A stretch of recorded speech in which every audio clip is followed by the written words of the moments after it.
Olá a todos, graça e paz do Senhor Jesus. Estamos iniciando mais uma gravação, mais uma videoaula, e como eu havia prometido no vídeo anterior, que esse trimestre, além de eu estar fazendo aulas sobre a lição de adultos da revista CPAD, esse trimestre, nós também vamos comentar a lição de jovens, né, da mesma editora. E hoje a gente vai estar comentando a lição 1 e a lição número 2, tá? As duas primeiras lições da revista Bíblica Jovens, revista que é comentada pelo pastor Valmir Nascimento. Eu sou o pastor Gilber Donizete, editor do blog Cristianismo Radical, e peço que você dê aí seu joinha no vídeo, se inscreva, caso seja inscrito, compartilhe, indique para mais alguém essas aulas que estaremos ministrando, durante esse trimestre. Como eu disse, a lição bíblica de jovens do terceiro trimestre de 2024 fala sobre na cova dos leões, o exemplo de fé e coragem de Daniel para o testemunho cristão em nossos dias. Então, esse é o tema, Serão 13 lições, falando sobre o livro do profeta Daniel. O livro do profeta Daniel é considerado, em geral, pelos estudiosos da Bíblia, como o Apocalipse do Antigo Testamento. Embora o livro de Isaías, Jeremias, Ezequiel e outros profetas, como Zacarias, Ageu, Miqueias, vários profetas também têm várias profecias sobre, não só sobre o Messias, como também pelo final dos tempos. Mas Daniel tem algumas profecias que se parecem muito com o livro de Apocalipse. Então, o livro de Daniel é dividido em duas partes. Primeiro, capítulo 1 ao capítulo 6, e vai mostrar a história de Daniel e seus amigos, Sadraque, Mesaque e Abdenego, na Babilônia. Do capítulo 7 ao capítulo 12, aí se concentra em profecias mesmo, somente profecias, embora tanto no capítulo 2 como no capítulo 4 também tenha profecias lá sobre a Babilônia. Mas não é exclusivo. Na Bíblia Católica, o livro de Daniel tem 2 capítulos a mais. O livro de Daniel na Bíblia Católica tem 14 capítulos e não 12. Então tem 2 histórias lá, foram acrescentadas, mas não é reconhecido no cânon protestante como fazendo parte da lista sagrada dos livros. Assim como os 2 capítulos do livro de Daniel, tem também os outros livros, que ao todo chegam 7, Então, o Antigo Testamento na Bíblia Católica tem 39, Católica Romana, que na Católica Ortodoxa tem mais livros ainda. Mas são 46, no livro Católico Romano, e na Bíblia Protestante, 39. E o Novo Testamento igual, 27 livros. Então tem uma história sobre esses livros, chamados de apócrifos, outros chamam eles de deuterocanônicos, que tem uma história relacionada lá na época da Septuaginta, que foi acrescentada em uma tradução, depois teve uma tradução no início do século I, a Bíblia hebraica, que esses livros foram tirados, então tem toda uma história, Mas nós vamos considerar apenas os 12 capítulos, que está nas nossas Bíblias, no livro de Daniel. Bom, a primeira lição fala Daniel, uma jornada de fidelidade. Então essa primeira que a gente vai abordar, onde o texto áureo está em Daniel capítulo 1, versículo 3, que fala disso: o rei Aspenaz, chefe dos seus eunucos. Guarda essa palavra eunuco aí, que nós vamos falar sobre isso aí nesse livro. Disse o rei Aspenaz, chefe dos seus eunucos, que trouxesse algum dos filhos de Daniel e da linhagem real e dos nobres. Daniel capítulo 1, versículo 3. Nós vamos falar sobre essa palavra aí. Bom, então, a história de Daniel está registrada no momento em que houve as primeiras levas de cativos da Babilônia, de Jerusalém para a Babilônia, e depois a destruição mesmo de Jerusalém, do templo, e leva o restante do povo, ficando muito poucos lá na Palestina, e um cativeiro que dura 70 anos, conforme havia profetizado o profeta Jeremias. E Daniel meteu uma vida longa, porque além dos 70 anos do cativeiro, ele ainda vai viver um pouco ainda durante o reinado do Império Medo-Persa, sobre Ciro, sobre Dário, o Dario, né, conforme algumas pessoas pronunciam. Então, Daniel, acredita-se que ele tenha sido levado cativo para a Babilônia entre 14 a 18 anos, né? Entre esse período aí. Talvez até antes, né? Muitos classificam como 14 a 16 anos o período que ele foi para a Babilônia. Ficou o período cativeiro, mais um pouco, então ele deve ter morrido com em torno de 90 anos de idade, mais ou menos, né? Teve uma vida longa, o profeta Daniel. O livro dele, é interessante que na Bíblia hebraica, por exemplo, na nossa Bíblia, o Antigo Testamento está dividido em Pentateuco, livros históricos, livros poéticos e livros proféticos, né? Essas 4 divisões. Na Bíblia hebraica tem 3 divisões, né? Então tem a lei, é o Pentateuco, os escritos e os profetas. E o livro de Daniel não está classificado entre os livros dos profetas, ele está entre os escritos, tá? Como o livro de Esther, como o livro de Reis, entendeu? Não está classificado como os próprios Salmos, ele não está como no livro dos profetas, sim, nos escritos. É interessante esse detalhe aí. Outra coisa sobre o livro de Daniel, que muitos biblistas na era moderna, contemporânea, não acreditam a Daniel a autoria do livro, né? Essa é uma das questões. A autoria do livro sempre é acreditada pela interpretação tradicional a Daniel. Bom, outra coisa, também alguns desses biblistas não acreditam que o livro de Daniel foi escrito na época que se passou a história de Daniel. Acredita-se, e segundo eles, que foi escrito em fase bem posterior, lá pelo ano 165, mais ou menos, antes de Cristo, né? Ou seja, bem depois. Por que eles falam isso? Não, eles falam, não, como que ele ia falar sobre aquela sucessão daqueles impérios lá, né? Ou seja, não acreditam na profecia bíblica, né? Então eles acreditam que só era possível falar sobre isso tendo escrito de forma posterior, né? Lá para a época do rei Antíoco Epifânio, da Síria, né? E também alguns desses estudiosos chamam o livro de Daniel de romance, ou seja, chamam o livro de Daniel de um livro ficcional. É um romance e tal, mas não foi uma história real, Daniel não existiu. Então tem tudo isso, é bom que se diga ao se falar sobre Daniel. Nós cremos que o livro de Daniel se refere a um personagem real que existiu, né? E que aquilo que ele falou foram profecias bíblicas, né? E por isso a sua exatidão no cumprimento. Não que ele foi escrito depois, ele foi escrito na época que ele viveu mesmo. E as profecias mostram o poder da palavra profética, né?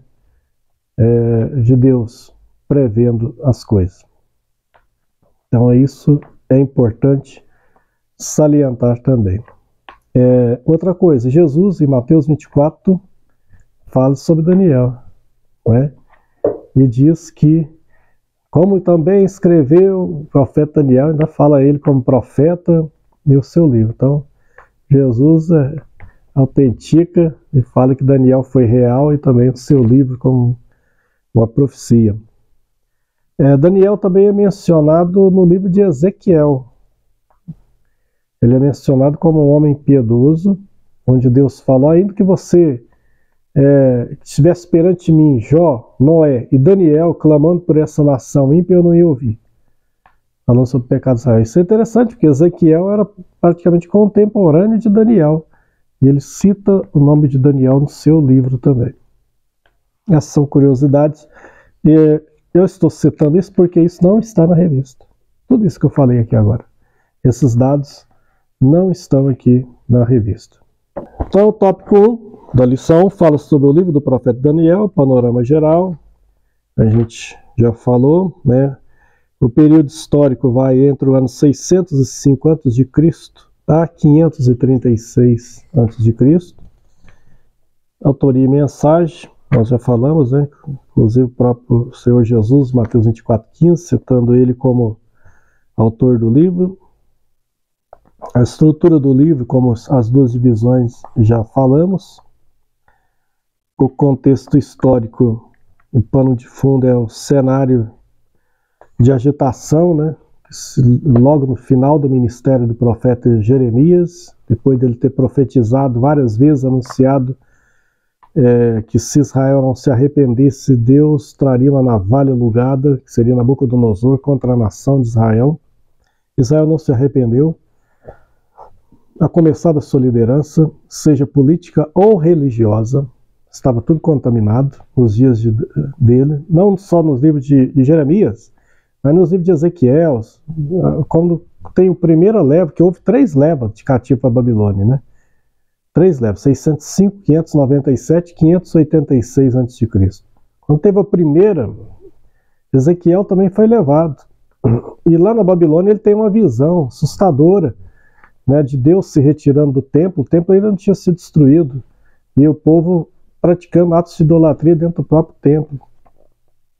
Então, eles não se arrependeram. Os profetas que surgiam estavam corrompidos, com exceção de Jeremias, de poucos lá, de alguns do Reino do Norte, que também surgiram naquela época, e do Sul. O sacerdócio, então, tanto a parte religiosa como política contaminada. Então surge o castigo, né? As 10 tribos, 100 anos antes, já havia sido levado para a Síria. As tribos do Reino do Norte, Reino de Israel, então agora só restava o Reino de Judá, com 2 tribos, Judá e Benjamim, e agora elas também são levadas. Então, os reis de Israel eram reis ímpios nessa história. Então, rei Jeoaquim, Zedequias, que foram os reis dessa leva aí. Deus castiga o seu povo. Então, a relevância do livro de Daniel para os nossos dias. Daniel é um livro para todas as épocas. Sim, o livro de Daniel é um livro de resistência, né? De exemplo, de uma pessoa que deu um grande exemplo, mesmo vivendo numa terra estrangeira. Na lição 2 a gente vai falar mais sobre isso. O mundo transtornado, o período profeta, foi um dos mais turbulentos da história do Oriente Médio Antigo. Por quê?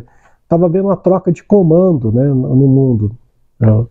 Antes havia um reino muito forte no Egito, Império Egípcio, depois Assírio, e agora os babilônios estavam chegando e assumindo o comando ali de toda aquela região ali do Oriente Médio. O Império Babilônico se torna agora o novo dominador daquela região, depois do Egito ter um período de domínio, da Assíria, né, do Império Assírio, agora sírico, agora chegava o reino da Babilônia.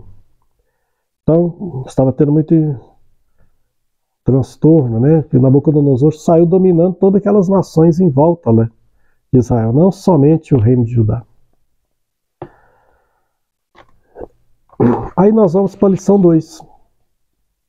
Como viveremos na Babilônia? Depois de ter feito essa primeira visão panorâmica do livro de Daniel, nós chegamos na lição 2, cujo textuário é Jeremias 29:7. Procurai a paz da cidade para onde os fiz transportar, e orai por ela ao Senhor, porque na sua paz vós tereis paz. Na verdade, o resumo da lição é muito interessante. Diz assim: o crente fiel pode habitar na Babilônia, mas a cultura da Babilônia não pode ter domínio sobre ele. Muito interessante esse texto áureo aqui. Então, ao falar sobre a Babilônia ela era famosa. E na Bíblia Sagrada, a primeira vez que a gente vê menção a ela é com outro nome. É em Gênesis, ali no episódio da Torre de Babel. Então esse é o primeiro nome dela, Babel.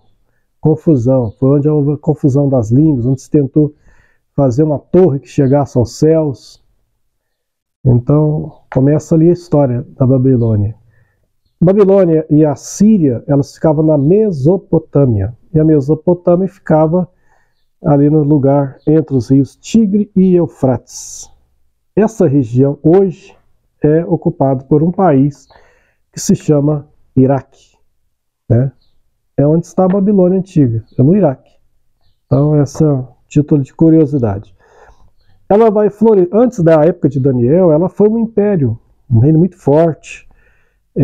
Na época de Abraão, pra vocês terem uma ideia, ela já era um reino muito forte, muito poderoso. É lá que saiu, na época de Abraão, o famoso Código de Hammurabi, uma das primeiras legislações que se tem notícia do mundo. O Código de Hammurabi era uma série de leis e decretos, e alguns deles estão até replicados na lei de Moisés, para quem não sabe, no Código de Hammurabi. Ou seja, que Moisés conhecia essa legislação, e quando ele foi fazer leis civis e religiosas e cerimoniais para Israel, ele inclui alguns no Código de Hammurabi, sim, que estão olho por olho, dente por dente, tanto está na lei de Moisés como no Código de Moisés. É um exemplo. Então ela tinha sido um reino forte, depois ela teve um declínio, e ela ressurge agora na época de Nabucodonosor como seu grande imperador.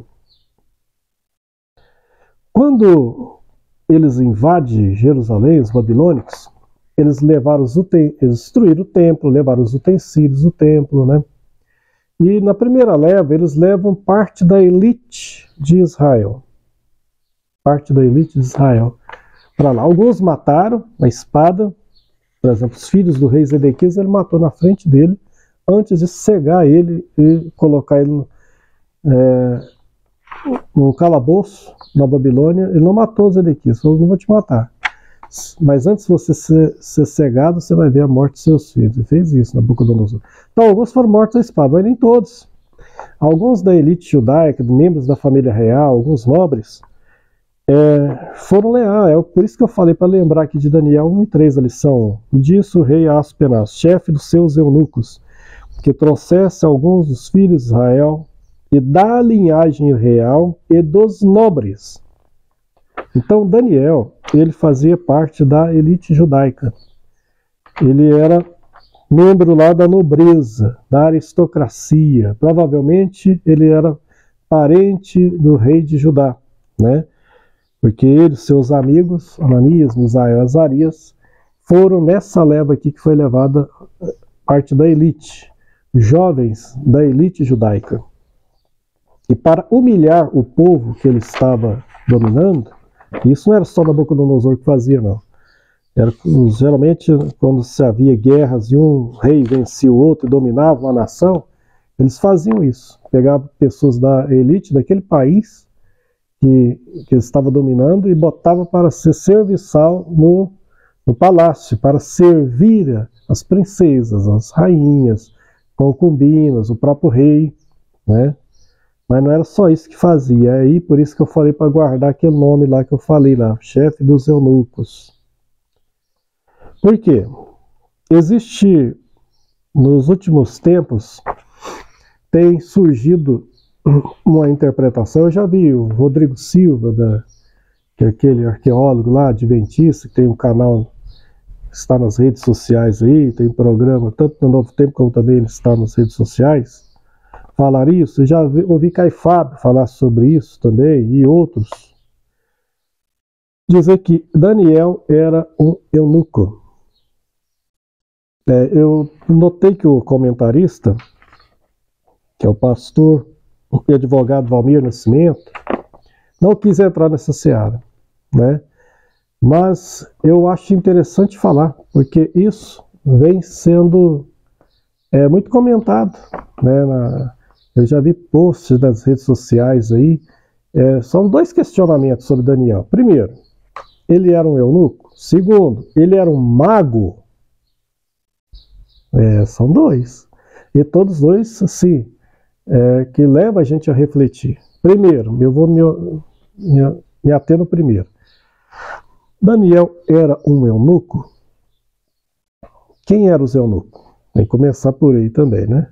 Os eunucos eram pessoas que geralmente ocupavam altas posições em reinos, ou eles trabalhavam no harém, cuidando de princesas e rainhas.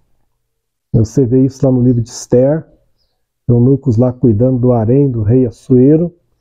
Ou eles também às vezes eram designados como oficiais bons em matemáticas, em economia, às vezes como militares também, chefes de exército. Então a gente vê, por exemplo, em Gênesis, fala que o chefe da guarda de Faraó era um eunuco Potifar, e José vai morar na casa desse eunuco Potifar, que era até casado. E a gente vê lá no livro de Esther, alguns eunucos, lá no livro de Daniel, né? Você vê lá o chefe dos eunucos e tal. E você vê em Atos capítulo 8 a conversão do eunuco, que era ministro da fazenda da rainha da Etiópia. Filipe prega para ele, então, um alto oficial do governo. Mas esses homens tinham uma característica triste. Como assim? Eles, quando os reis, como eu falei, chegavam e dominavam a nação, pegavam parte, inclusive, da elite daquele país e botavam para servir no palácio, era feito algo antes disso. O quê? Era feita uma castração, né? O testículo, o pênis da pessoa. Então, para quê? Para que essa pessoa não se envolvesse com as concubinas, rainhas, princesas no palácio, não gerasse filhos nelas, não se tornasse amante delas, né? Então os reis não queriam correr esse risco, então eles colocavam para cuidar do harém deles eunuco, a pessoa castrado dos órgãos sexuais. Era algo terrível, e vários povos antigos faziam isso. Então a gente vê isso no Egito, em histórias da China, até um passado não tão remoto assim. Durante todo o período imperial da China havia eunucos. Há um eunuco muito famoso, que agora eu esqueci o nome dele, no século XV, ele foi um grande navegador e chegou até aqui à América antes dos espanhóis e portugueses. Ele era um militar, um navegador e eunuco.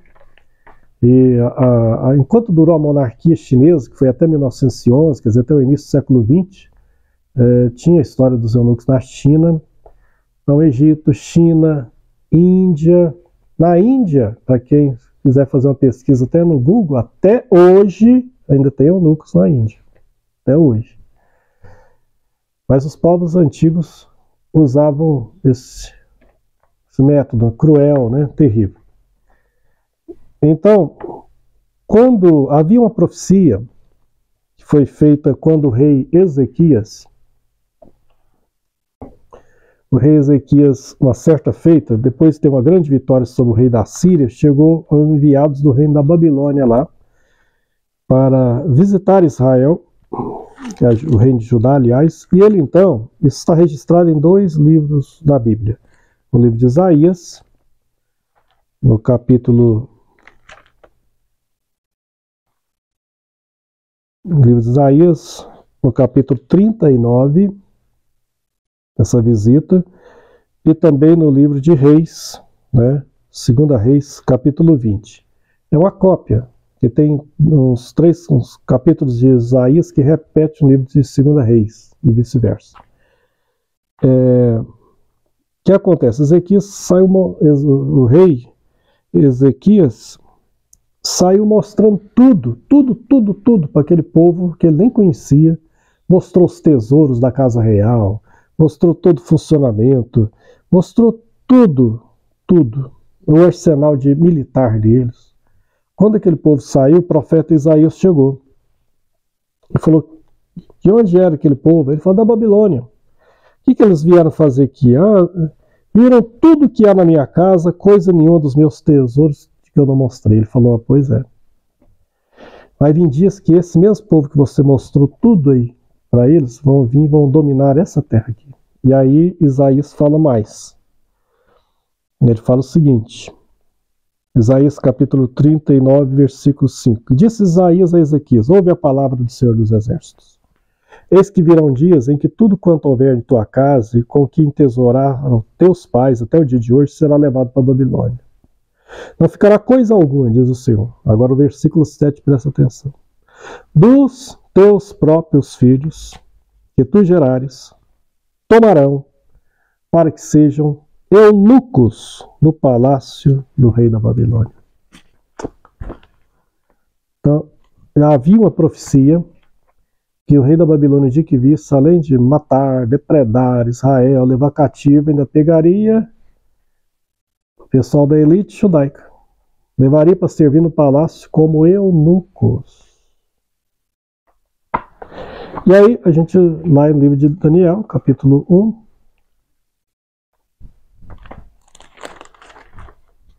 ele diz assim, a partir do versículo 1, no ano terceiro do rei Joaquim, rei de Judá, veio Nabucodonosor, rei da Babilônia, a Jerusalém a sitiou. O Senhor lhe entregou nas mãos a Joaquim, rei de Judá, e algum dos utensílios da casa de Deus. E estes levou-os para a terra de Sinar, para a casa do seu Deus, e os pôs na casa do tesouro do seu Deus. Viu? Isaías profetizou. Agora, cerca de 100 anos depois, cento e pouco estava cumprindo. O que mais? Disse o rei a Aspenaz, chefe dos seus eunucos. Por isso que eu falei, lembra que nós vamos falar sobre essa palavra. Que trouxesse alguns dos filhos de Israel, tanto da linhagem real, como dos nobres. Lembrou lá? Que eu acabei de ler sobre a profecia lá? Eles iam levar esses moços como eunucos. Pois é. Jovens sem nenhum defeito. Tem gente que fala, não, Daniel não era eunuco, não. É que fala que era jovem sem nenhum defeito. E o eunuco é uma pessoa mutilada. Bom, quando eles chegaram lá, eles eram sem defeito mesmo. Jovens sem nenhum defeito, de boa aparência, instruídos em toda sabedoria, doutrina em ciências, versados em conhecimento, que fossem competentes para assistirem no palácio do rei, e lhes ensinasse a cultura e a língua dos caldeus. Determinou o rei ração diária das finas iguarias da mesa real, ou seja, eles comiam bem. Do vinho que ele bebia, os mantivesse por 3 anos, ao cabo dos quais assistiriam diante do rei. Quer dizer, iam trabalhar no palácio, né? Entre eles se achava, dos filhos de Judá, Daniel, Ananias, Misael e Israel. O chefe dos eunucos, quer dizer, o chefe de Daniel era um eunuco. Entende-se então, subentende-se então, depois daquela profecia que eu li lá de Isaías, que, na minha opinião, somado toda essa sequência, de fato, eu mesmo, até pouco tempo atrás, eu tinha dificuldade de entender isso. Eu achava que não. Por quê? A gente não vê a esposa de Daniel. Você não vê esse Daniel como casado. Você também não vê filhos de Daniel. Mas eu pensava, na minha opinião, que ele era um eunuco pelo reino de Deus. Pois eu vou falar sobre isso. Mas, infelizmente, dada essa profecia de Isaías, dada a brutalidade com que os reis dominavam e queriam humilhar as nações que eles dominavam, tudo indica, sendo o chefe de Daniel um eunuco, e como ele ia trabalhar no palácio, então muitos dos copeiros eram eunucos, que estavam no harém era tudo eunuco, muitos até grandes oficiais eram eunucos. Há quem diga até que Neemias também era eunuco, não sei porque ele era copeiro, né? Trabalhava no palácio, eu não sei. Mas no caso de Daniel, eu acredito, e aí é a opinião pessoal, que infelizmente ele e seus amigos se tornaram eunuco. O que aí faz a admiração por aquele moço ser maior ainda. Por quê? Irmão, ele chegou adolescente na Babilônia. Provavelmente nunca mais viu os pais dele. Ou morreram, ou ficaram na Babilônia. Ele chegou num país estranho, num país dominador, num país que era a potência máxima daqueles dias. Ele era acostumado com o templo dele em Israel, que Salomão ergueu, achava que era o maior templo. Quando eles chegam, o templo dele é destruído, e quando eles chegam na Babilônia, tinha um templo ao deus Marduk maior do que o templo deles lá de Salomão. Uma capital maior do que Jerusalém. E agora, os babilônios mudam o nome deles, tentando aculturar eles, mudam o nome deles. Daniel era Deus é o meu juiz, passa para Belsazar, né? Quem é como o Bel, o Deus deles? Quer dizer, uma tentativa forçada de mudar aqueles moços lá. Ele passa, tudo indica, por esse processo brutal que foi essa mutilação aí para se tornar eunuco, é o que tudo indica. Mas não está escrito que ele era. Claro, foi o próprio Daniel. Se a gente crê que é o próprio Daniel que escreveu o livro, é de se imaginar que ele ia omitir alguma coisa que às vezes achasse muito humilhante para fazer. Daí o Espírito Santo não forçou ele a ter que colocar isso de jeito nenhum, né? Porque é algo muito difícil para se mencionar. Então é muito compreensível por que ele mesmo não menciona com todas as letras que aconteceu. Mas olhando toda essa sequência aí, a gente entende que eles eram sim. Quer dizer, ele passa por esse processo brutal físico, humilhação física, tentando colocar a cultura, a língua, os deuses daquele povo na cabeça dele, e ele não se revolta contra Deus. Por que tudo isso aconteceu com ele? Pelo contrário, ele vai anos depois orar pela nação dele e até inclui ele fazendo uma oração sacerdotal. Pecamos contra o Senhor, né? Pedindo que as profecias de Jeremias 70 anos estavam acabando, lá em Daniel capítulo 9. Então esse moço é de um exemplo, de uma fibra moral, espiritual, de fé, uma grandeza muito grande. Ele resistiu tudo isso, né? A gente vai ver em lições posteriores, ele não aceita querer se contaminar de forma nenhuma. Ele vivia na Babilônia, mas o espírito da Babilônia não entrou nele. Porque a Babilônia, ela vai se tornar um símbolo na Bíblia, um símbolo negativo. Ela vai aparecer até no Apocalipse lá, como a grande Babilônia. Não mais a Babilônia física, local, que um dia dominou o Oriente Médio, mas o espírito babilônico. A Babilônia vai se tornar símbolo de um sistema reprovável diante de Deus, porque ela cultuava a imagem, a Babilônia, como os nossos dias cultuam a imagem. A Babilônia também cultuava a imagem, seus deuses, sua cultura, sua língua. Nabucodonosor era tão impregnado com a imagem que ele tentou fazer uma estátua dele mesmo e pediu para o povo adorar. Então esse sistema vai se tornar um símbolo de um sistema iníquo, perverso, idolátrico, de culto à imagem, que vai perdurar até os últimos dias, como um sistema falso religioso. Então ela é símbolo de oposição aos valores divinos. Mas esse moço, ele e seus amigos permanecem fiéis ao Senhor. Eles não se curvam. Eles estão na Babilônia, mas a Babilônia não entrou neles.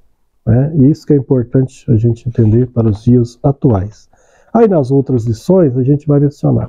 A outra coisa que eu falei era ele ser um mago, né? Realmente a Bíblia fala que ele vivia entre os magos. Por quê? Naqueles dias, questão de magos, não tinha muita separação entre certas coisas religiosas e a ciência. Então os magos eram vistos tanto como alguns via eles como um feiticeiro, como também um cientista. Era misturado, isso durou séculos e séculos. Na Idade Média, os alquimistas da Idade Média, na verdade, se a gente for ver o que eles eram hoje, eles eram químicos. Eles faziam misturas químicas, né? Experiências químicas. Então, a astrologia, a astronomia era misturado. Então Daniel estava entre os sábios, os que tentavam entender as estrelas, entenda as coisas, né? Mas ele não praticava feitiçaria, não. Ele não era mago nesse sentido, não. Tanto é que Deus é que dava testemunho dele, que era um homem fiel ao Senhor. Isso aí é mais incrível ainda, que ele vivia no meio desse sistema todo, inclusive entre os magos, e ele permaneceu fiel, e eles viam ele como mago, por quê? Porque ele interpretava sonhos, né? Mas ele interpretava pelo Espírito de Deus, por Deus, não na questão de feitiçaria, de magia, era diferente. Então, por isso que ele era visto. Mas é nesse sentido, tá bom? Deus abençoe. Só lembrando que, como eu falei um pouco sobre eunucos, tem um livro que se chama Eunucos pelo Amor ao Reino de Deus, é uma teóloga católica que formou junto com o Papa Bento XVI, Joseph Ratzinger, e ela fez um livro famoso, onde ela fala sobre a questão religiosa, sexualidade, eunucos durante muito tempo. Jesus, em Mateus capítulo 19, fala sobre os eunucos. Ele fala, quando ele está falando sobre o divórcio, então ele pega e puxa o assunto para os eunucos, fala, uns foram feitos eunucos, Mateus capítulo 19, pelos homens, é o caso aqui do Daniel, outros nasceram eunucos, quer dizer, pessoa que nasceu com alguma deficiência, né, uma deficiência nos órgãos sexuais, e outros que se fazem eunucos pelo reino de Deus. É o caso de Paulo, né? Paulo era um eunuco pelo reino de Deus. Ele se fez eunuco. Ele era perfeito fisicamente, mas se fez eunuco, nem ninguém fez ele. Ele se fez eunuco pelo amor ao reino de Deus. Ele decidiu não se casar, viver uma vida missionária e tal. Então foi uma decisão dele. Na lei, não permitia, Levítico capítulo 22, que animais mutilados fossem trazidos para o sacrifício. E que sacerdotes não poderiam ter órgãos mutilados. Levítico capítulo 21, versículo 18 a 20. Levítico capítulo 21, 18 a 20. Então o sacerdote não podia ter mutilação do seu corpo. Em Deuteronômio 23, versículo 1 e 2, era proibido ser aceito na congregação do Senhor quem tivesse mutilado algum órgão do corpo, principalmente os testículos e tal. Mas aí chega em Isaías capítulo 56, Isaías capítulo 56, versículo... Isaías capítulo 56, versículo 3 ao 5, Deus começa a fazer promessa para os gentios, e tem uma muito linda para os eunucos. Ou seja, antes mesmo do ministério de Jesus, houve uma restauração no conceito de quem era eunuco. Se antes já havia uma certa discriminação, uma segregação, aliás, contra eles, no livro de Isaías se quebra. No pleno Antigo Testamento, o ministério profético. Assim diz o Senhor aos eunucos que guardam os meus sábados. Escolhem aquilo que me agrada e abraçam a minha aliança. Darei na minha casa e dentro dos meus muros um memorial, um nome melhor do que filhos e filhas. Um nome eterno darei a cada um deles, nunca se apagará. Quer dizer, eles não puderam ter filhos, mas vou dar um nome para vocês que nunca se apagará. Vocês terão um memorial, aqueles que servem ao Senhor. Então foi uma promessa, né? E para aqueles que passaram por isso e serviu ao Senhor. E depois a gente vê, né, lá em Atos 8, como eu falei, a conversão de um eunuco, né, etíope para a evangelização de Filipe. Bem, essa foi a lição 1 e 2 da Revista de Jovens.